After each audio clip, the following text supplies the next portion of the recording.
16장 9절에서 12절.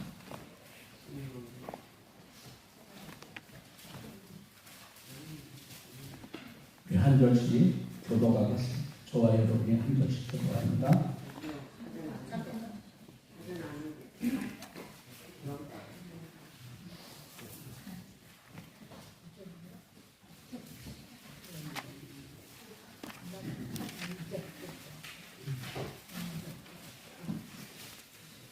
일곱 줄을 셀지니 곡식에 낫을 때는 첫날부터 일곱 줄을 세워 내 하나님 여호와 앞에 77절을 지키되 내 하나님 여호와께서 내게 복을 주신 대로 내 힘을 헤아려 증언하는 예물을 드리고 너와 네 자녀와 노비와 네 성중에 있는 레인과 및 너희 중에 있는 객과 고아와 과부가 함께 내 하나님 여호와께서 자기의 이름을 주시려고 택하신 곳에서 내 하나님 여호와 앞에서 즐거워할지니라. 너는 애굽에서 종 되었던 것을 기억하고 이 규례를 지켜 행할지니라. 아멘.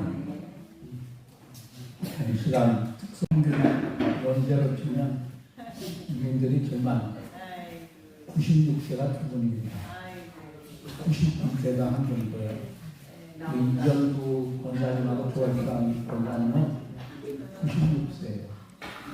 그래도 예배에 빠지지 아니하고 참석하시고 오늘 일어나셔서 고백하신 분들 여러분들 가운데 사모하는 마음으로 기도하시면 여러분 가운데 하나님께서 감증할 기회를 주시고 목사님 내가 지난 주일날 목사님 말씀 듣고 용기 내서 일어나서 기도하고 사모했는데 하나님이 나 이렇게 아프게 고쳐주셨습니다.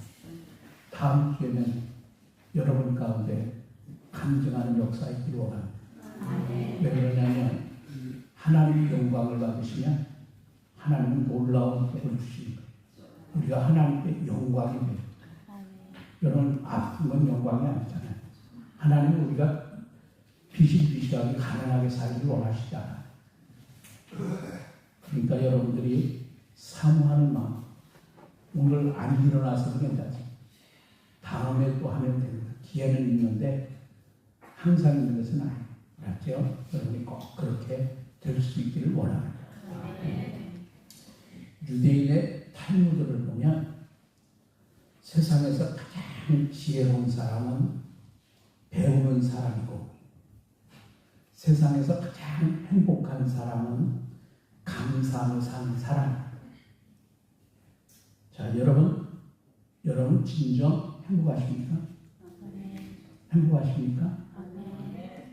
이 말은 여러분 감사하며 사는 사람입니까? 라고 하는 질문과 상통합니다. 감사하면 행복해요. 불평하고 원망하면 불행해집니다. 여러분 성경의 인물 가운데 최고의 감사의 인물을 꼽으라 그러면 저는 구약에서는 다윗이고요. 신약에서는 누굴까요? 여러분 신약에서는 누구예요? 바울이라고 말할 수 있어요. 그 중에 전체 성경 전체에서 한 사람만 선택하라면 여러분은 누구를 선택하실까요? 저는 다윗을 선택합니다. 왜냐하면 성경에 보면 다윗의 감사가 가장 많이 나오기도 하고 그의 삶을 보아도 모든 상황에서 감사하는 자세로 살았기 때문입니다.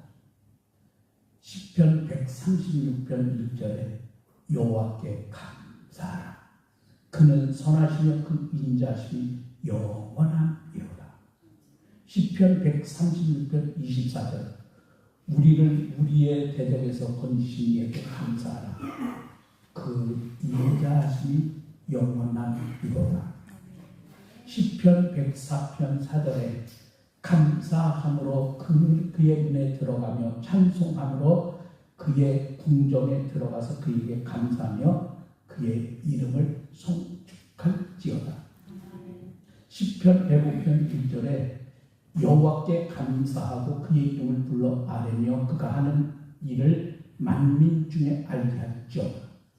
여러분이 간증하는 것은 만민 중에 살아계신 하나님이 나에게 역사하시는 하나님 은혜를 여러분이 보여줍니다. 시편 57편 9절에 보니까 주여 내가 만민 중에서 주께 감사하며 문 나라 중에서 주를 찬송합니다. 하나님께서 여러분 다윗을 향해서 뭐라고 했어요? 다윗을 보면서 뭐라고 그래요? 내 마음을 부르신 자가 합한 자다. 그 이유가 있어요. 왜 그럴까요? 다윗은 어떤 상황에서도 여러분 감사했기 때문입니다. 여러분 감사하면서 할 수 있기를 바랍니다. 맥주철이며 밀과 보리 농사를 지어서 첫 열매를 거둔 후에 감사로 드리는 절입니다. 하나님께서 아직 가나안에 들어가기 전에 광야에서 맥주철을 지키라 명령하신 것은 가나안에 들어가서 파종하여 풍성한 열매를 수확하게 될 것을 미리 예언하신 말씀. 여러분 광야에 있는데 무슨 농사를 져요? 그런데 하나님이 맥주철을 지키라. 비록 지금은 거치고 황량한 광야의 길을 걸어가고 있지만 미래의 약속의 땅에 들어가 젖과 꿀이 흐르는 가나안의 축복을 누리게 될 것을 하나님은 말씀해 주십니다. 그러므로 지금 당장은 내 손에 아무 것이 없어도 앞으로 받을 하나님의 복을 미리 바라보며 여러분 감사의 예배를 드리게 하십니다. 그러니까 여러분 예배 드리는 게 우리의 삶에 있어서 제일 중요합니다. 이스라엘 백성들이 출애굽하는데 그냥 출애굽시키는데 모세에게 가서 뭐라고 그래요? 모세에게 바로에 가서 뭐라고 해요? 이 백성이 나로 하여금 예배 드리게 하기 위해서 이들을 출애굽시킨다는 거예요. 그 여러분 예배가 얼마나 중요한가요? 예배를 여러분 가볍게 여기면 안 됩니다. 예배를 소중히 여깁니다. 하나님 예배를 받으실 거죠. 그러면 여러분 맥주철의 영적 의미는 무엇일까? 하나님의 은혜를 감사하며 의미를 지닌 절입니다. 이스라엘 백성들이 실제로 맥주철을 지킨 것은 가나안에 정착한 후부터입니다.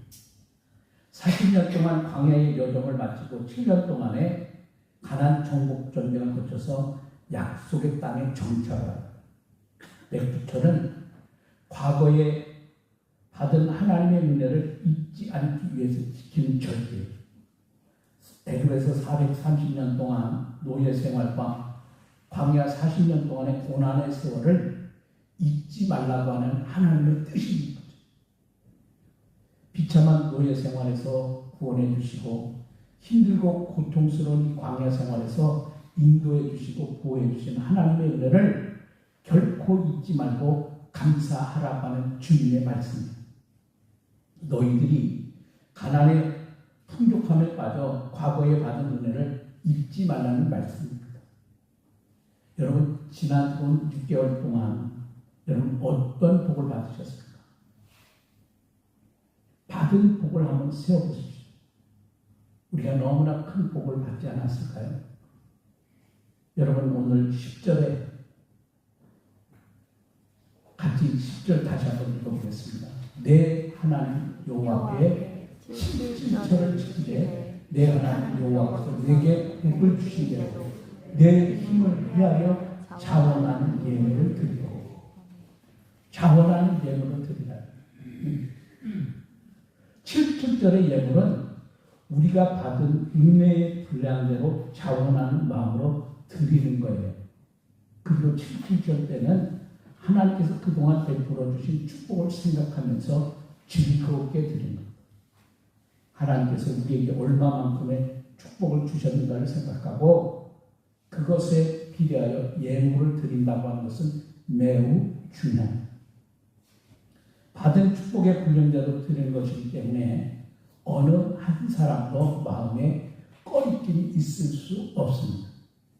하나님이 나에게 어떻게 베푸셨나 하는 것이 문제가 될 뿐이지 그 예물의 분량이 어느 만큼인가 하는 것은 정해져 있는 것이 아닙니다. 내게 주어지는 축복의 분량을 내가 결정하는 것이 아닌 것처럼 예물의 양도 내가 결정하는 것이 아닙니다. 여러분, 하나님께서 나에게 열의 복을 주셨다 생각되면 열에 해당하는 예물을 드리면 되고, 나는 하나님께로부터 100을 주셨다. 그럼 100에 해당하는 예물을 드리면 됩니다. 여기서 말하는 예물에는 물질만 얘기하는 게 아닙니다. 건강이나 우리가 주신 지혜, 능력 같은 무형의 축복도 해당합니다. 제가 요즘에 한 달에 한 번씩 병원 가는데요. 이렇게 몸이 망가지려고 생각도 못해요. 제가 뭐 남들처럼 생활이 문란한 것도 아니고 술, 담배를 하는 것도 아니고 그렇다고 어디 가서 뭐 내가 나쁜 짓 할 사람도 아닌데 지금 살아보니까 돈보다도 여러분 더 중요한 게 뭔지 아세요? 건강. 그래서 나는 제가 목회 기간 동안 사실 그런 마음도 들었어요. 내가 이 교회에서 여러분과 함께 마지막 70세까지 목회를 할 수 있을까? 그것도 하나님의 은혜로 되겠죠. 그리고 기죽지 말자. 근데 내가 그렇게 말한다고 해서 기한일 거 믿음 없이 있어집니다. 여러분, 믿음도 하나님이 주셔요. 건강도 하나님이 주셔야 돼요. 요즘에 우리 온 자녀들, 우리 가족들 저 이상으로 걱정을 할까? 먹을 거 마음대로 못 먹고요. 새벽 기도 끝나면 1시간 맨발로 걸으면서 건강을 지키려고 노력을 합니다. 어제는 내 평생에 제일 많이 걸었는데 내가 25,000보 걸었습니다. 새벽 1시간 동안 학교 운동장 걸고, 그리고 저 문경세대 이관까지 우리 가족들과 함께 저를 또 생각해서 우리 아내하고 우리 둘째 딸하고 우리 큰아이는 물론 먼저 갔고요. 다른 일이 있어서 저희는 이제 나중에 갔는데 가고 있다고 하루 동안 그런 게 25,000도 걸어서 불정면에서 내가 1등이더라고요. 제일 많이 버는 사람 처음 해봤습니다. 제가 이런 이야기를 하는 것은 여러분, 우리에게는 은혜가 커요. 은혜를 잃어버리면 안 됩니다. 하나님의 은혜. 내게 주어지는 축복의 분량을 여러분 내가 결정한 게 아니죠. 여러분, 오늘의 말씀의 11절에 이렇게 말씀합니다. 자, 또 읽어보겠습니다. 너와 내 자녀와 노비와 내 성중에 있는 레인과 및 너희 중에 있는 객과 고아와 과부가 함께 내 하나님 여호와께서 자기의 이름을 주시려고 택하신 곳에서 내 하나님 여호와께서 증거할지니라. 자, 감사의 대리는 어떻게 드리냐? 그거죠. 109절의 중요한 특징은 우리 가족뿐만 아니라 우리 가정에 있는 노비와 특별히 자신들의 성중에 살고 있는 레인들, 그리고 객과 고아와 과부와 함께. 여러분, 이 객, 고아, 과부는 당시에 가장 힘없는 약자입니다. 그래서 여호와 앞에서 함께 즐거움을 나눠요. 여러분, 자기들끼리 기쁨을 가진다는 것은 안 돼요. 하나님께서 특별히 약자들을 배려하십니다. 그리고 하나님을 섬기는 레인들을 거명하십니다. 레인들은 지역 공동체에서 하나님을 섬기는 종들로서 하나님의 백성이 드는 제물로 후원을 받아야 했어요. 그래서 여러분, 레인은 따로 땅을 분배하는 게 아니에요. 다른 지파가 드린 11조를 가지고 레인들이 생활하는 겁니다. 그래서 바울 사도는 신약 시대를 사는 우리에게 이렇게 우리에게 권고하는 갈라디아 6장 6절입니다. 한번 따라하면 좋겠습니다. 가르침을 받는 자는 말씀을 가르치는 자와 모든 것을 함께하라. 사도 바울이 말씀을 통해서 권면합니다. 이것이 바로 구약 시대의 레위들과 즐거움을 함께하라고 하는 원리에서 나온 말씀입니다. 그러기에 우리는 주일에 예배한 예물을 드려서 주의 일을 진행시킵니다. 그같이 매주 드리는 희생의 제물은 여러분 하나님을 기쁘시게 하며 또한 하나님의 종들에게 격려가 여러분 걱정과 문제거리가 해결되어만 감사할 수 있고 행복할 것으로 여러분 착각하면 평생 감사와 행복은 우리 손에 잡히지 않는 무지개가 되고 말 거예요.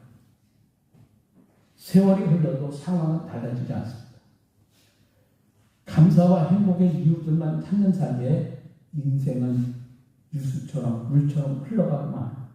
그러므로 여러분의 인생길의 매 순간마다 감사거리를 찾아야 돼요. 자칫 모든 문제가 해결되고 평온한 상황이 찾아올 때까지 인생의 기쁨과 감사를 미루다 보면 평생 걱정의 숲에서 헤어나오지 못합니다. 오늘 나에게 주어진 현실을 감사하고 인생을 우리가 즐길 줄 알아야 합니다. 감사가 영어로 뭐예요? 네. 감사가 영어로 뭐예요? Thank you, thank you. 생각은 think, 그죠? 비슷하죠? 다시 말하면 감사는 생각으로부터 온다는 말이에요. 여러분 우리가 생각만 바꾸면 감사하지 못할 것이 없습니다. 자기 이렇게 한번 머리 만들어서 머리 많아요? 안 내리세요. 머리카락 있잖아요. 그죠? 여러분 머리카락 함을 심는데 이 한 가락 심는데 얼마인 줄 아세요? 얼마요? 알아요? 몰라요? 1,500원. 한 가닥 심는데 1,500원이래요. 저같이 앞머리가 없는 사람은 보통 5,000개를 심어야 돼요. 그럼 얼마예요? 얼마예요? 금방 계산 안 나요? 800만 원 정도죠. 보통 여러분의 머리카락 숫자가 20만 개라고 하니까 머리카락 가격만 얼마예요? 여러분 얼마짜리 머리카락만 얼마예요? 3억이에요. 여러분 머리카락만 3억이라니까. 제가 심장이 안 좋은데 의사가 이렇게 이야기하는 거예요. 충북대학을 가다가 제가 이제 서울 삼성병원을 갔어요. 더 큰 병원으로. 그것도 하나님 빼들어 갔죠. 지금 그 병원에 의사들 파업하고 난리인데 삼성병원에 아무나 갑니까? 우리나라 최고의 병원인데 어쨌거나 갔어요. 그런데 의사가 한 말이 투석하지 않으면 신장 콩팥이에요. 콩팥 이식해야 된다는 거예요. 이제 저 혼자 계속 갔다가 우리 집에서는 심각하게 그 정도로 몰랐어요. 근데 우리 아내가 따라가다가 깜짝 놀랐죠. 깜짝 놀랐고 우리 아이들이 엄마가 와서 이제 야 아빠가 보통 심각한 게 아니다. 1단계부터 5단계가 있는데 제가 마지막 5단계입니다. 하나님이 은혜 주시지 않으면 저는 제대로 아까 이야기한 대로 목회 다 마치지 못합니다. 그럴 것 아니에요. 콩팥은 한번 망가지면 다시 회생되는 게 아니에요. 하나님이 은혜 주셔요. 어쩌면 설교하는 제 자신에게 저가 설교할 때도 있어요.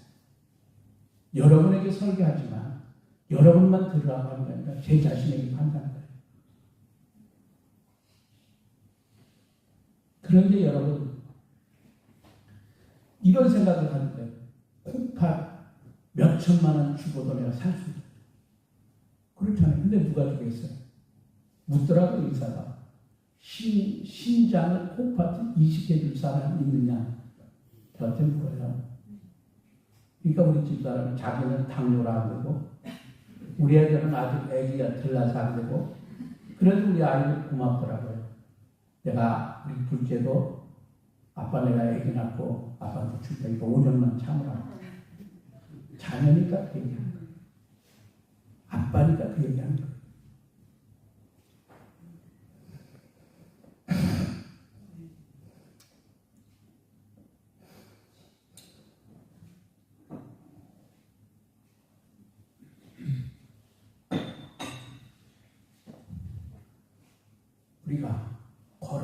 수 있는 감사. 왜 우리가 감사할 게 없어요? 생각해 보세요. 여러분 저보다 콩팥이 건강 감사하세요. 음식도 마음대로 못 먹는다니까요. 약 먹는 건 제쳐놓고요. 아무 음식이나 먹으면 안 돼요. 어제는 우리 큰아이가 그런 또 요즘엔 좋은 세상이 돼서 그걸 시켜줘요. 아빠의 건강이 맞게. 그런데 그래도 하나님이 은혜 주시면 되는 거예요. 나는 그걸 믿어요. 여러분 우리가 감사할 게 너무 많아요. 여러분 우리가 맥주처럼 이제 다음 주에 지킬 건데 여러분 어떤 감사를 내가 들고 있는가? 걸어다니는 것 여러분 당연한 겁니까? 잠자리에 편안히 자는 건 당연합니까? 아니에요. 그것도 은혜 주셔야 돼요. 여러분 생각해 보세요. 우리 권사님들 나오셔서 특징인데 제가 96세라고 그랬어요. 96세까지 건강한 삶도 하나님의 축복입니다. 여러분 절대로 뭐 내가 이렇게 오래 살아도 내가 뭘 하겠나? 아니에요. 하나님 은혜로 사는 거예요. 여러분 절대로 부정적인 말 하지 마세요.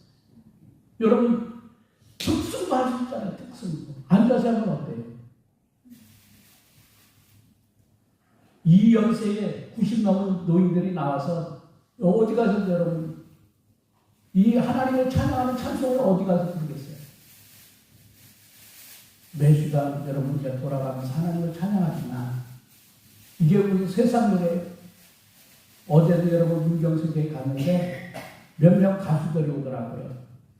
방송을 하는데 우리는 이제 2시간 안 돼서 올라갔는데 3시부터 했는데 벌써 풍선 듣고 뭐 현수막 들고 난리가 났어요.